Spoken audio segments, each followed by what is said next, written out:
Good evening everyone. My name is Pranav and I belong to Faculty of Law and Governance. And in this session, I am going to talk about Hans Kelsen's general theory of law or pure theory of law. So, Hans Kelsen more often than not is said to be 100% positivist.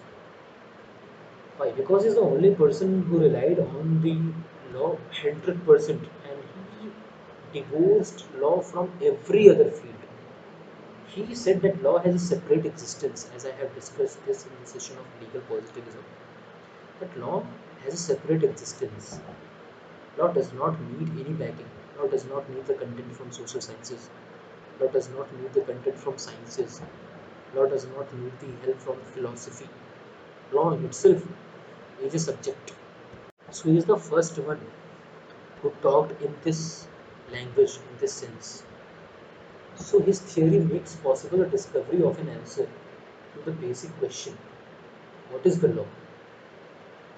It does not seek to answer the question, what ought the law to be? Now, legal science should be fashioned according to Kelsen in terms which will reflect the unique nature of the phenomena of law. And this will involve the building of a framework of concepts having reference only to the law. The uncritical mixture of methodically different disciplines that I called social sciences, philosophy, is to be rejected. The appropriate methodology of investigation, which will be value free, will require the interpretation of experience and the reduction of multiplicity of unity. Indeed, for Kelsen, all knowledge reflected the endeavor to establish unity from chaos. Now, what is so pure about Kelsen's theory of law? The purification of the science of law and the removal of all subjective and evaluative criteria and the elements of ideology involve first a process of reappraising the place of justice in any definition of law. Kelsen viewed the concept of justice as little more than the expression of an irrational idea representing the value preference of an individual or a group. However, however indispensable the ideal of justice may be for the violation and activities of men, it is not subject to cognition. It may be considered just for a general rule to be applied in practice in all those cases where circumstances demand that application. In this sense, justice may be perceived in the maintenance of a positive order by conscientious application of general rules. Let justice be identified therefore with legality. But the question of what constitutes justice cannot be answered without any scientific precision and is not therefore a fruitful subject for the investigation which is to be characterized a pure theory of law.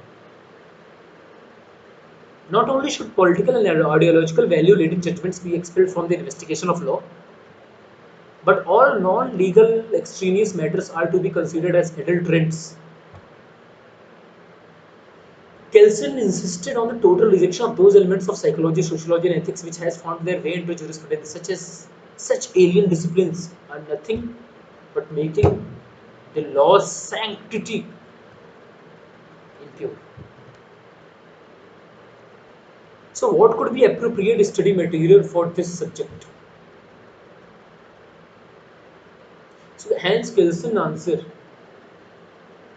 the appropriate materials for a study which will lead to a pure sense of law are to be found in those norms which have the character of a legal law. In that they make certain act legal or illegal. Remember, the term norm is used by Kelsen in a very precise sense, so that it connotes a standard to which individuals should confirm. It is the very meaning of an act by which certain behavior is commanded, permitted, or authorized. Legal norms do not merely prescribe certain types of human behavior, they attach to the contrary behavior specific coercive acts as sanctions. Kelsen would argue, therefore, that our laws does not merely state that dangerous driving is to be avoided, it makes it an offence. The element of coercion which underpins a sanction is, according to Kelsen, a vital constituent of the law as he envisages it. Law is a coercive order of human behavior. So, in Kelsen terms, law is based on norms which stipulate sanction. Hence, law may be perceived as norms addressed to officials, such as judges. So, these norms are prescriptive of conduct and may be interpreted in a following manner. If A,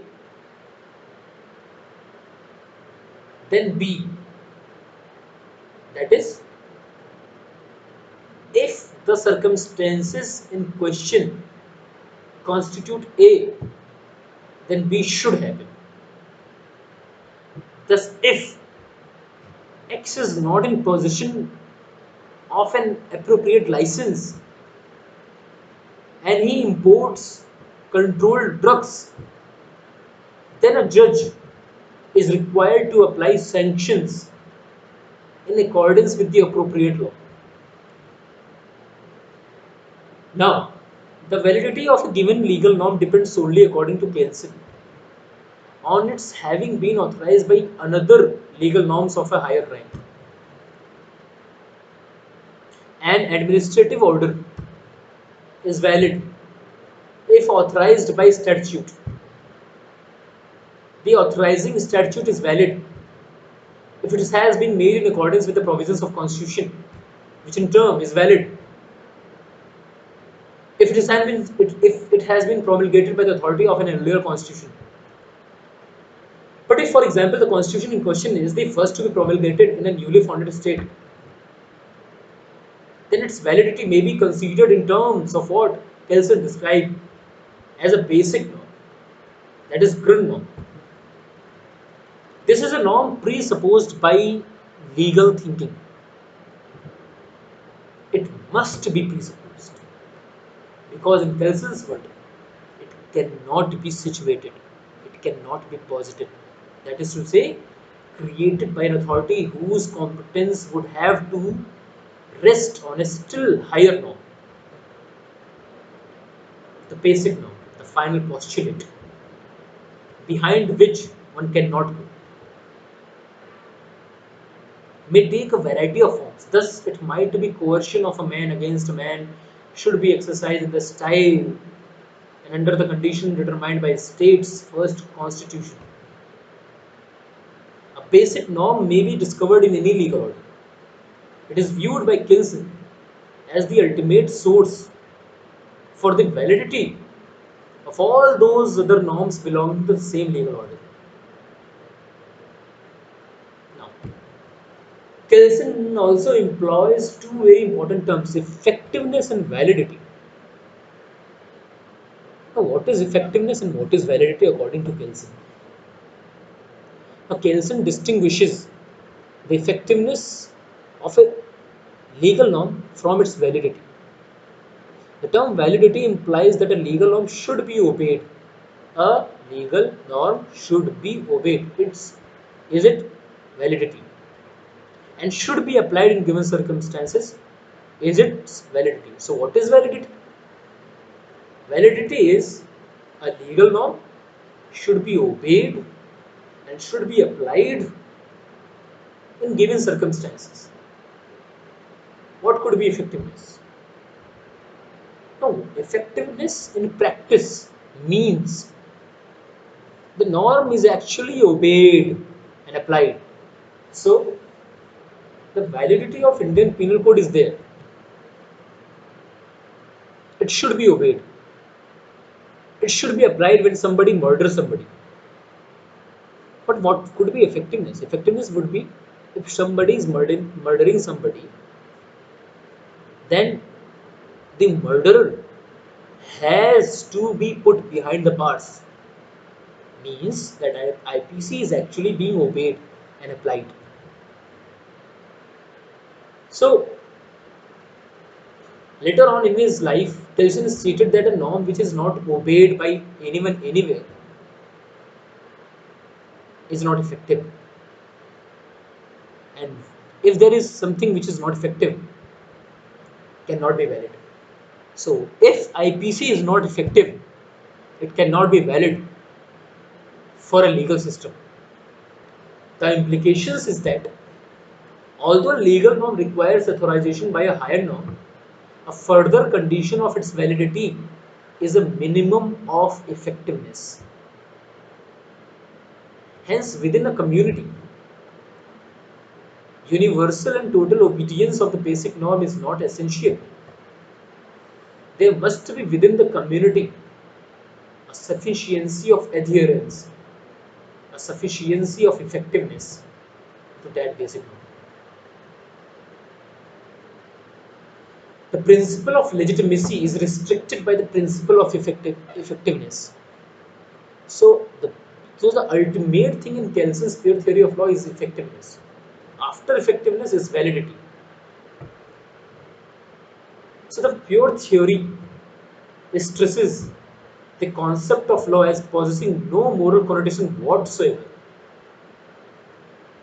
A decisive criterion in law is derived from the element of force. The apparatus of the law, its courts and its other legal institutions, possess the capacity to protect any type of political structure. Now, the pure theory has been described as perhaps the most consistent expression of positivism in legal theory. That is why Hans Kelsen is called 100% positivist. Now, with this, we have come to the end of the pure theory.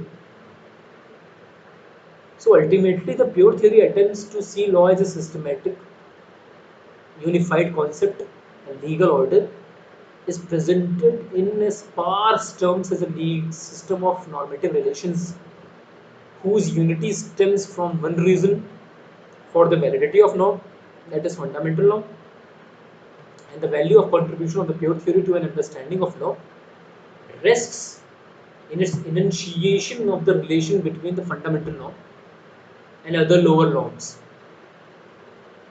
within the society. It does not pronounce on the desirability of the fundamental norm.